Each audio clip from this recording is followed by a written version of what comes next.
40 minutos más o menos. Cordial saludo, amables hermanos, hermanas en el Señor Jesucristo. Estamos muy complacidos que el Señor nos dé una nueva oportunidad de avanzar en nuestra materia del Seminario Bíblico Bautista Misionero Latinoamericano, Historia de la Iglesia del Señor Jesucristo a través de los siglos, o Historia de los Bautistas a través de los siglos. El capítulo que nos corresponde es el número 15 y tiene que ver con el testimonio, la vida, la doctrina y la práctica de las iglesias en las cuales estuvo trabajando para el Señor Tertuliano. En muchas enciclopedias de historia eclesiástica, entre comillas, hay confusiones sobre lo que realmente creía, enseñaba y practicaba Tertuliano. Para la Iglesia Católica Romana, y lo decimos con bastante consideración y aprecio, Tertuliano se considera como un apologista, es decir, como un defensor de la fe católica. Pero cuando uno observa sus doctrinas, se da cuenta que Tertuliano estaba mucho más de acuerdo con la palabra de Dios, con las doctrinas que la Iglesia enseñaba, y también puede uno reafirmar que la promesa del Señor en cuanto a las iglesias donde estuvo predicando Tertuliano fue también relacionada con el cumplimiento de esa promesa de que la iglesia del Señor Jesucristo no desaparecería.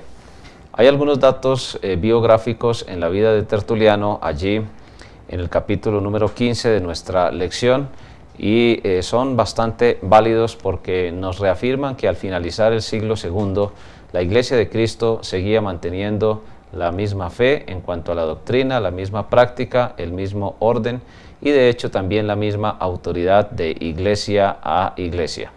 Acompáñenos al iniciar, por favor, esta nueva lección, la número 15, para ir al trono de la gracia y clamar al Señor por sus bendiciones y su dirección.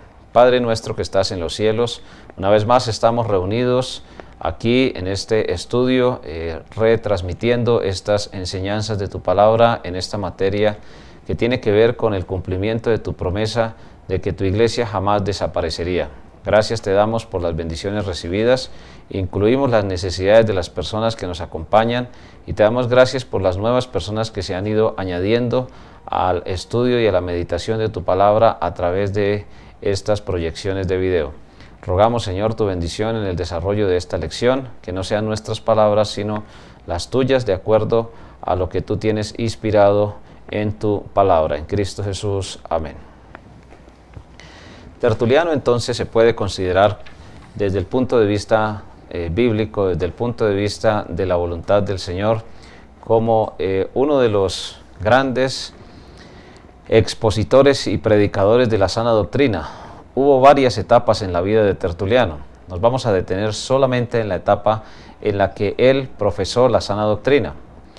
Como decía anteriormente, hay textos que se citan de la vida y de los escritos de Tertuliano, pero esos textos a veces están sacados del contexto donde él los escribió, o a veces se malinterpretan o se toman solamente de manera parcial. En este breve tiempo solamente nos vamos a ocupar de las doctrinas que él realmente enseñó. La cita o las citas que aparecen allí son registradas por unos escritores católicos romanos, los padres antenicenos. Y la expresión padres antenicenos significa antes del concilio de Nicea. Ya sabemos que el primer pseudo o falso concilio que se celebró oficialmente en el Imperio Romano bajo la dirección de Constantino se celebró en el año 325 y fue convocado por, como lo decíamos anteriormente, Constantino para unir la iglesia con el Estado. Pero aquí nos encontramos finalizando el siglo II. La Iglesia de Cristo ya había enfrentado cerca de unos 170 años de feroz persecución. Miles de creyentes en el Señor Jesucristo habían sido vilmente asesinados por predicar a Jesús y su evangelio de muerte, sepultura y resurrección de acuerdo a las Escrituras. Así que, mis hermanos y mis hermanas, es de gran importancia recordar que la secuencia de las iglesias del Señor Jesucristo siglo por siglo se van cumpliendo de la misma manera y además se va preservando la sana doctrina.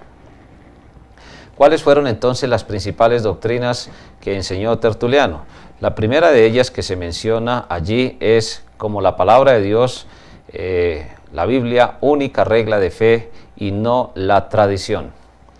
Muchas personas tratan de fundamentar el asunto de que a la Biblia hay que añadirle escritos y entonces se pone entre comillas una expresión que ha sido muy famosa, sobre todo en algunas religiones populares, y lo digo con bastante consideración, como mencionaba al principio, la Iglesia Católica Romana. Ellos afirman que además de la Biblia se necesita el magisterio, entre comillas, de la Iglesia. La palabra magisterio viene de magister y significa sencillamente un maestro con cierta especialización.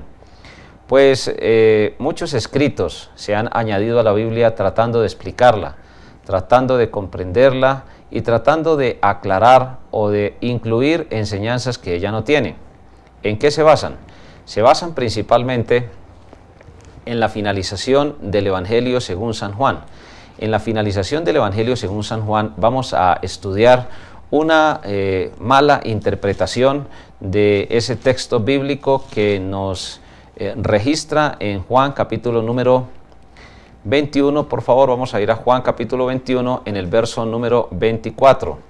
Este es el discípulo que da testimonio de estas cosas. Juan 21, 24. Está terminando de escribir el Evangelio según San Juan. Y escribió estas cosas, dice Juan 21, 24, y sabemos que su testimonio es verdadero. Y sabemos que es verdadero porque él observó al Señor Jesucristo, observó y él se dio cuenta que Jesús verdaderamente era el Hijo de Dios porque nunca pecó, porque además fue a la tumba, resucitó, venciendo la muerte y se apareció con pruebas indubitables, como dice la palabra del Señor. Pero el verso número 25 es el que más nos llama la atención. Y aquí queremos detenernos con bastante énfasis e importancia por unos instantes. Porque dice allí, y hay también otras muchas cosas que hizo Jesús. Sigue diciendo, las cuales si se escribieran. Es una suposición que está haciendo. No está diciendo que las mandó a escribir. Está diciendo es que si se escribieran una por una, y aquí viene la figura del lenguaje. Pienso que ni aún en el mundo cabrían los libros que se habrían de escribir. El evangelista Juan está realizando una suposición y la suposición contiene una figura del lenguaje. La figura del lenguaje es una exageración. Muchas veces para poder enfatizar una verdad se hace o se realiza, se construye una figura del lenguaje que tiene que ver con una exageración o, como le dicen los técnicos, una hipérbole. Este evangelio fue escrito cerca de los años 85 y 90 después de Cristo en la ancianidad. Y estamos viendo aquí que estaba a punto de terminarse ya de concluir la escritura de la palabra de Dios, porque en pocos instantes pues se revelaría el libro de Apocalipsis o Revelación última. De tal forma que dice aquí que si se escribieran una por una, pienso, es un pensamiento, que ni aún en el mundo cabrían los libros que se habrían de escribir. Construyamos bien la interpretación de este texto. ¿Quién está hablando? El apóstol Juan. ¿De qué está hablando? Está hablando de lo que hizo, de las cosas que hizo el Señor Jesucristo. ¿Con ocasión de qué? Con ocasión de la finalización de su evangelio. Pero además está diciendo claramente que los 33 años y medio que vivió el Señor Jesucristo aquí fueron de tal impacto y de tal magnitud que no se escribió todo.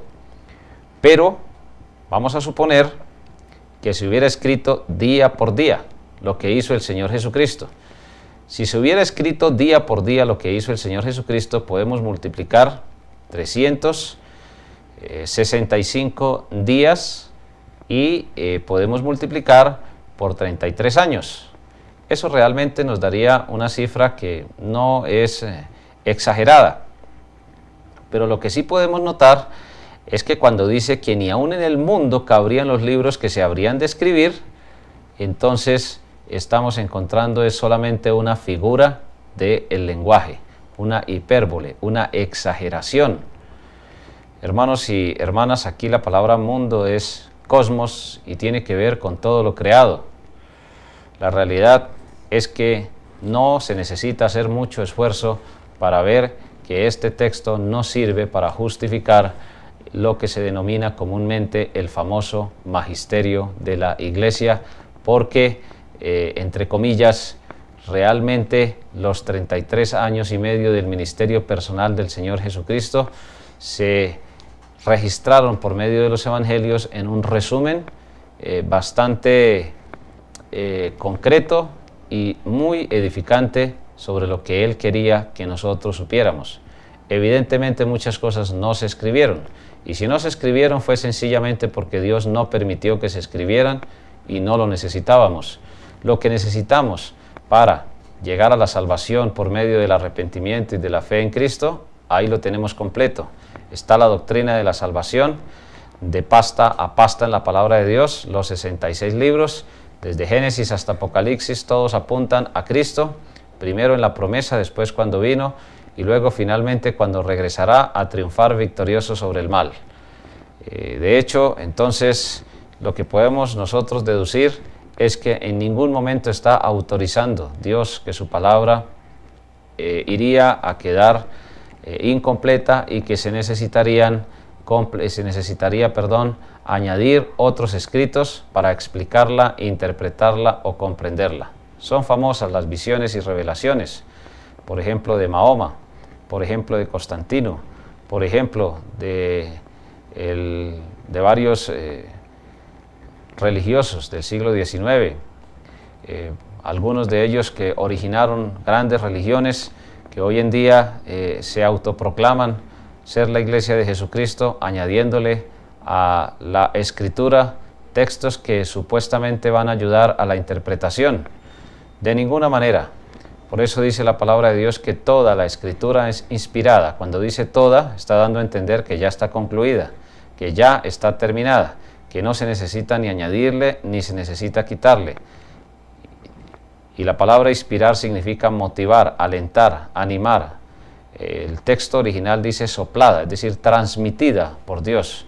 Así como cuando un artista se motiva, se inspira en la creación o se inspira en un sentimiento para poder producir una obra de arte, pues de la misma manera Dios alentó y animó a los escritores para que, respetando sus estilos literarios, como en este caso, pudieran escribirla y tener suficiente claridad en cuanto a su enseñanza. Tertuliano, por lo tanto, siempre reconoció que la palabra de Dios ya estaba completa.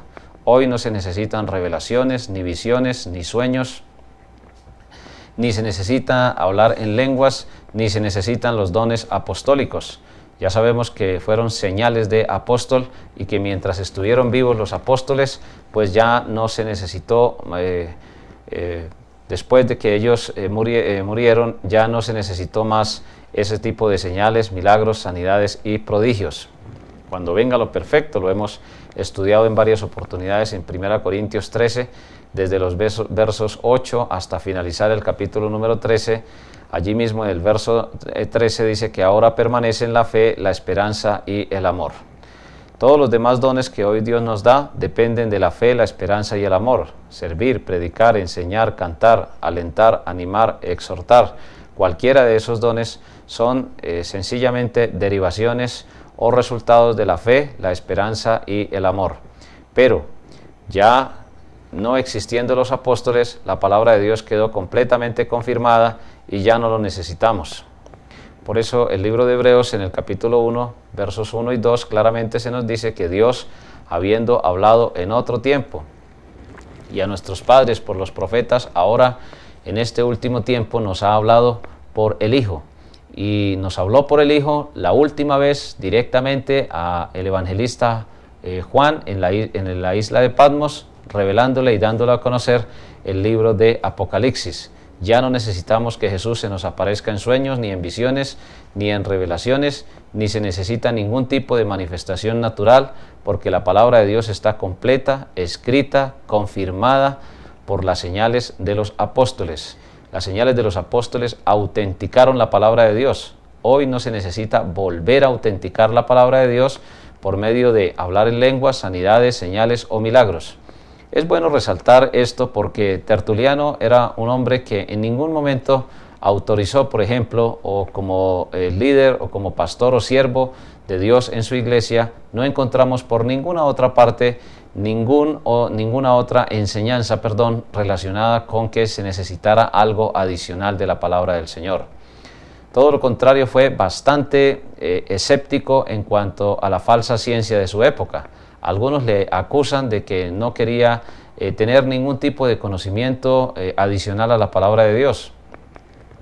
Pero lo que sí atacó decisivamente Tertuliano fue la falsa ciencia. Hay verdadera ciencia que nunca entra en contradicción con la palabra de Dios. Hay falsa ciencia que argumenta, especula y trata de controvertir la palabra de Dios. Por eso el primer énfasis que estamos colocando es sobre la enseñanza de Tertuliano. Siempre recordamos que uno de los vientos más fuertes de doctrina que ha tratado de penetrar a la iglesia del Señor Jesucristo es complementar, ayudar, agregar, añadir o cambiar la palabra de Dios como el elemento esencial que se necesita para la alimentación espiritual de la iglesia del Señor Jesucristo. La primera razón es esa. La segunda razón es que la verdad es que la Biblia ya está plenamente confirmada, además de las señales por los apóstoles, fue autenticada por el mismo Señor Jesucristo. ¿En qué sentido podemos decir que la Biblia está completamente autenticada por el Señor Jesucristo? Jesús nunca, por ejemplo, citó más allá de los 39 libros que aparecen en el Antiguo Testamento, desde Génesis hasta Malaquías, en la forma como nosotros la organizamos. Es importante recordar un texto en Lucas capítulo 11, en el verso número 51. Lucas 11, 51 nos dice la palabra del Señor cuál fue el Antiguo Testamento que Jesús citó. Especialmente en el judaísmo de hoy se discute este tipo de enseñanza, pero Jesús es supremamente claro.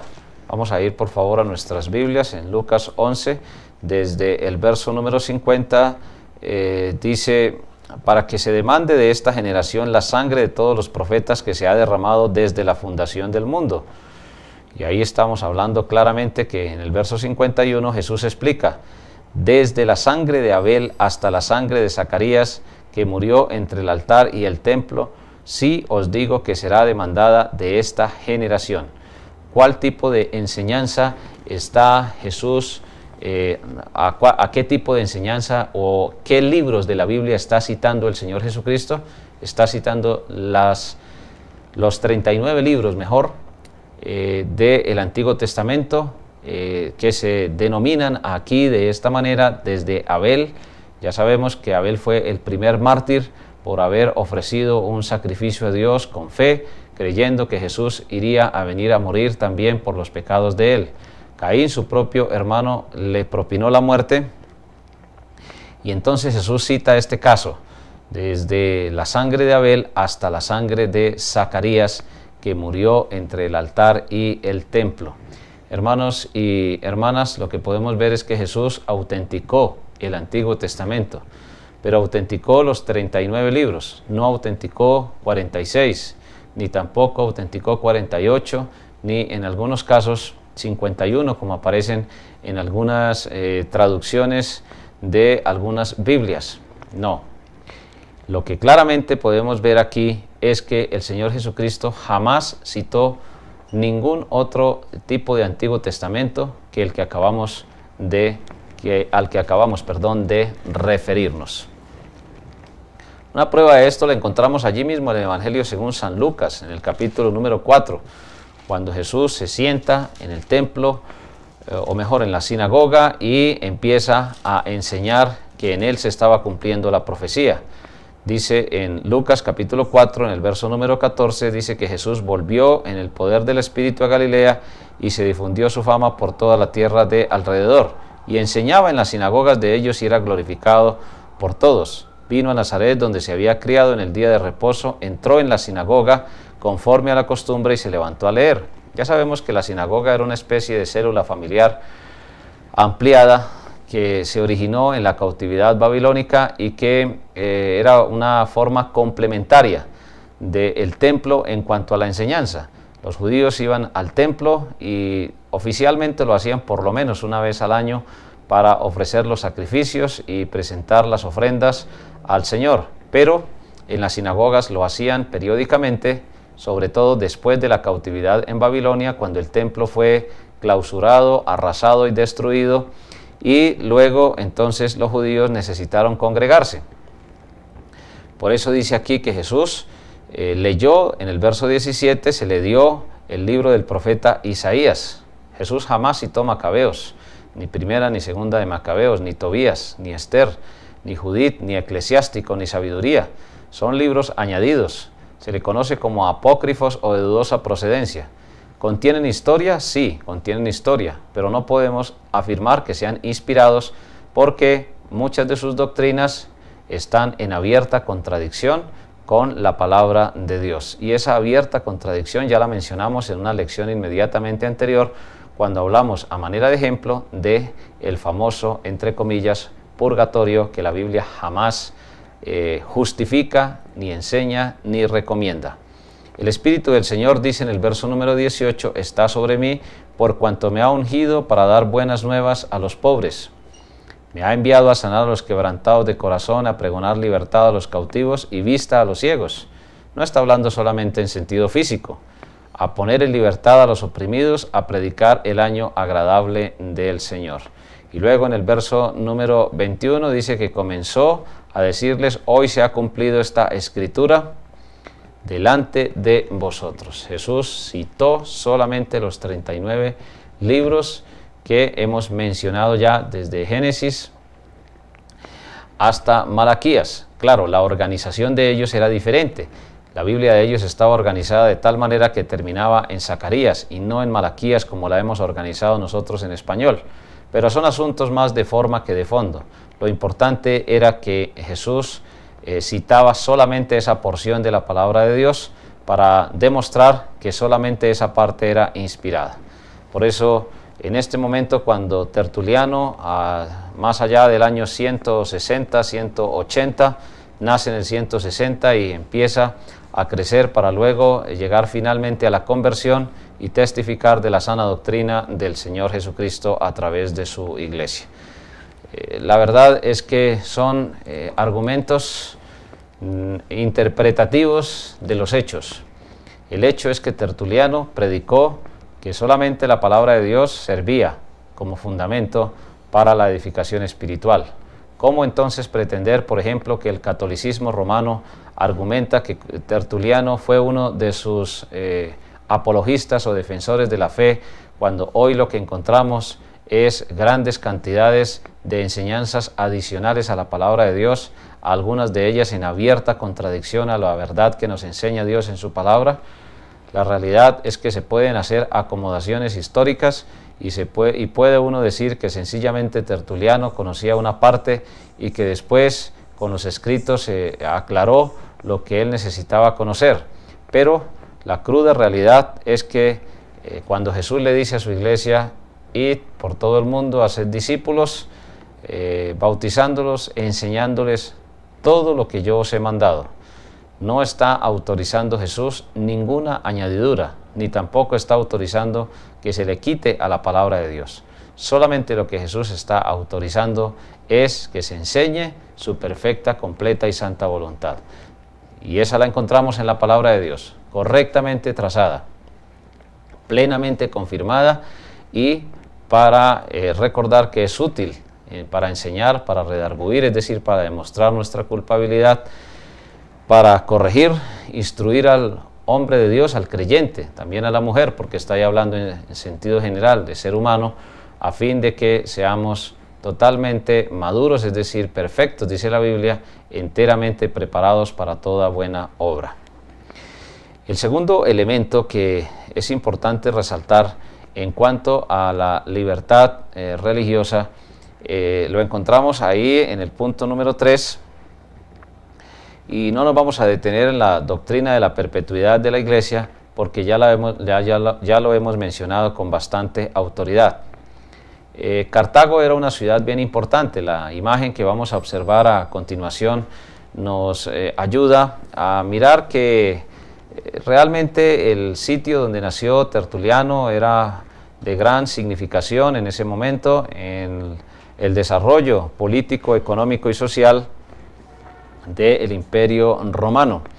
Por eso se puede afirmar que a pesar de que Cartago era una de las ciudades con mayor prestigio, con mayor influencia, se puede decir, dentro del Imperio Romano, pues Tertuliano, que era oriundo de allí, tenía absolutamente claro que no podía, no debía unir ni obligar a nadie a unirse al Señor Jesucristo, entre comillas, para tratar de cambiarle sus convicciones espirituales.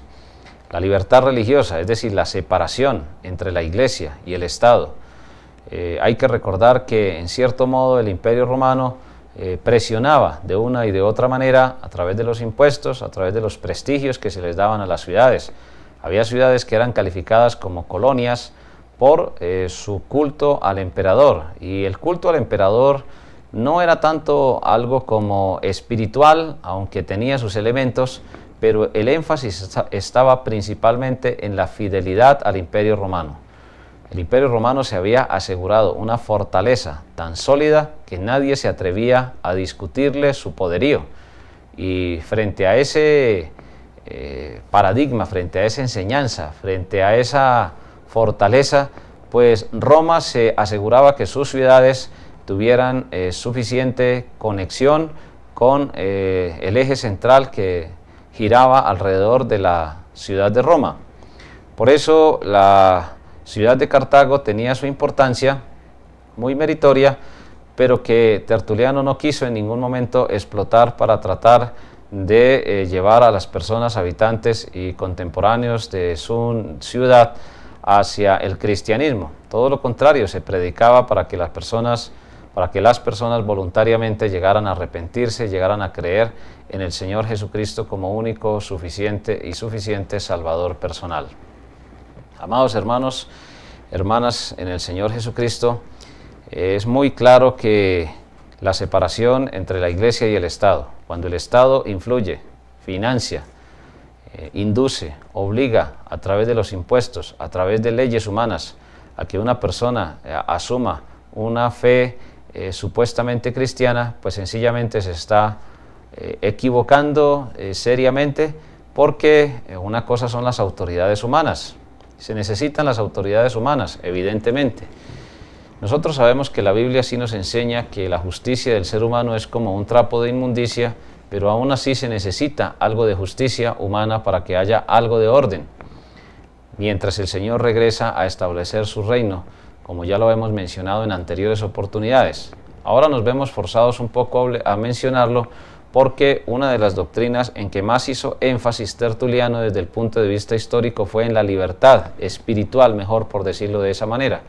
La relación con Dios es un asunto de conciencia, de corazón. Solo Dios puede ir al corazón del ser humano. Es similar al amor de la familia. Nadie puede pretender obligar que un hombre ame a una mujer, porque finalmente quedará defraudado y quedará frustrado, porque quiso obligar algo que no nace del corazón. El amor es un acto de la voluntad. Uno ama a Dios si uno lo quiere amar. Lógico, el amor viene de Dios, pero la respuesta al amor es algo totalmente voluntario. Pretender que un hombre obligue a amar a una mujer es improcedente, lo mismo que pretender que obligar a una mujer a amar a un hombre. Y de la misma manera es improcedente, totalmente improductivo, frustrante, que uno obligue a una persona a amar a Dios. Es un acto de la voluntad. Si un ser humano no quiere arrepentirse de sus pecados, no tiene piedad de sí mismo, prefiere endurecer su corazón, y así sucesivamente no llega a la fe en el Señor Jesucristo, pues Tertuliano tenía toda la razón, porque claramente el Señor nos enseña que cuando él predicaba hacía énfasis: si no queréis venir a mí, venir a mí para que tengáis vida eterna. Es un acto propio de la voluntad. Así que podemos entonces empezar a mirar otros textos donde se nos reafirma que Dios en su palabra está supremamente de acuerdo en que haya una separación completa entre la iglesia y el Estado. Eso no quiere decir que la iglesia de Cristo no deba cumplir las leyes que son justas para la convivencia en comunidad, valga la redundancia, pero tampoco quiere decir que la iglesia debe unirse en cierto modo para que el Estado ejerza cierta autoridad. El Evangelio según San Mateo, vamos a ir al capítulo número 22, en el verso número 21, nos vamos a encontrar con una enseñanza bastante clave en cuanto a esto, y nos dice en Mateo 22, a partir del verso número 15, entonces fueron los fariseos y consultaron cómo sorprenderle en alguna palabra. Y le enviaron los discípulos de ellos con los herodianos, diciendo: Maestro, sabemos que eres amante de la verdad, y que enseñas con verdad el camino de Dios. 2 veces usa la palabra verdad. Y que no te cuidas de nadie, porque no miras la apariencia de los hombres. Dinos pues, ¿qué te parece? ¿Es lícito dar tributo a César o no? Pero Jesús, conociendo la malicia de ellos, les dijo: ¿por qué me tentáis, hipócritas? Número 19 dice: mostradme la moneda del tributo, y ellos le presentaron un denario. Un denario era el salario mínimo de un día para una persona que trabajaba en el sector rural. Entonces les dijo: ¿de quién es esta imagen y la inscripción? Le dijeron, dice el verso 21, de César. Y les dijo: dad pues a César lo que es de César, y a Dios lo que es de Dios. Oyendo esto se maravillaron, y dejándole se fueron. Lo que es de César es la parte de los impuestos, la parte de la autoridad, la parte del respeto, de la honra a los gobernantes que ejercen autoridad. Nosotros sabemos que el mismo apóstol Pablo, escribiéndole en su primera carta a Timoteo, en el capítulo número 2, le dice claramente que debemos orar por las autoridades, primero para que se conviertan, y segundo para que puedan tomar decisiones que nos traigan sosegada paz y tranquilidad. Hermanos y hermanas, es evidente que lo que la palabra de Dios nos enseña aquí es muy claro, y Tertuliano estaba completamente de acuerdo, y no solamente estaba de acuerdo, sino que lo enseñó, lo proclamó, para que las personas que le escuchaban allá finalizando el siglo II en las iglesias del Señor Jesucristo tuvieran suficiente claridad en cuanto a la enseñanza de la palabra de nuestro Señor. Hermanos y hermanas, podemos entonces notar que toda la enseñanza de Tertuliano era completamente de acuerdo a la sana doctrina. Tanto la Biblia como la separación de la iglesia con el Estado, tanto la enseñanza de la perpetuidad de las iglesias del Señor Jesucristo, la escogencia de los pastores y de los diáconos, la no autorización de las diferentes jerarquías, fueron entre otras las principales doctrinas que enseñó Tertuliano, y en consecuencia podemos decir que en esta época de su vida, y exclusivamente en esta época de su vida que estamos hablando como ministro del Señor, tiene en consideración cada una de estas doctrinas que el Señor compartió. Queremos agradecerles, hemos hecho un resumen demostrando que finalizando el siglo II, la Iglesia del Señor Jesucristo, tanto algunos montanistas que todavía se conservaban, como los seguidores de Jesús y que estaban siendo enseñados por Dios a través de Tertuliano, en esta época de su ministerio, sencillamente estaban totalmente de acuerdo a la palabra de Dios. La Iglesia de Cristo va finalizando el siglo II con una enorme persecución encima, pero fieles a la doctrina que el Señor les había dejado. Nunca quisieron cambiar la doctrina. Es nuestra oración que nuestras iglesias locales podamos permanecer fieles al Señor y a su sana doctrina. Muchísimas gracias por acompañarnos y que el Señor nos bendiga a todos, grande y ricamente.